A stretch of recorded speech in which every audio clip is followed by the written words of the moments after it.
Nama saya Ulil Ardani, saya mahasiswa semester 2 di Universitas Slamet Riyadi, Ilmu Komunikasi, kelas 03, NPM 234101112. Saya akan membawakan materi tentang iklim komunikasi. Iklim komunikasi sendiri adalah persepsi terhadap suatu proses komunikasi. Misal, iklim komunikasi bisa juga disebut dengan cuaca, atau bisa juga diartikan sebagai atmosfer. Atmosfer sendiri adalah seperti suasana. Kalau dalam hubungan, suasana ini bisa sedih, senang, ataupun panas, dingin dalam suatu hubungan. Dalam iklim komunikasi terdapat aspek penting. Yang pertama adalah kepercayaan, atau bisa disebut dengan trust. Bisa juga investasi. Kepercayaan ini bisa didapat dari bagaimana kita memperlakukan seseorang, seperti bagaimana kita berbicara, bagaimana kita memberikan hadiah, bagaimana kita memberikan pelayanan kepada seseorang. Yang kedua adalah dukungan. Dukungan sendiri bisa diartikan sebagai support system, ataupun bagaimana kita mendukung seseorang dalam melakukan sesuatu.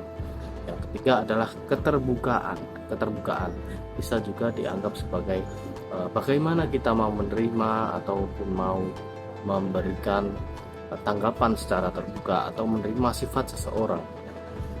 Yang keempat adalah penghargaan atau appointment atau achievement, seperti ketika kita mendapatkan penghargaan seperti pujian atau pengakuan dari orang lain, iklim komunikasi akan cenderung terbentuk jadi yang lebih baik. Yang kelima adalah pembiasaan terhadap konflik. Bagi orang-orang yang terbiasa dengan konflik, mereka akan lebih baik dalam berkomunikasi dan menciptakan iklim yang sehat, di mana seseorang akan lebih biasa terhadap konflik, sehingga ketika ada permasalahan, orang itu akan menyelesaikan konfliknya dengan baik. Iklim komunikasi sendiri terdapat dua jenis, yaitu iklim positif dan iklim negatif. Iklim positif umumnya akan membuat seseorang menjadi lebih baik, seperti seorang akan merasa lebih senang, merasa lebih terbuka, merasa lebih mudah dalam sesuatu. Iklim negatif sendiri bisa membuat seseorang menjadi yang lebih buruk, seperti seorang akan merasa takut, canggung, ataupun seorang akan merasa sedih, seperti itu.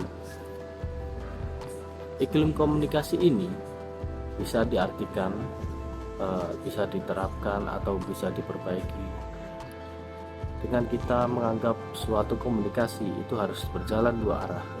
Maka pentingnya menjaga iklim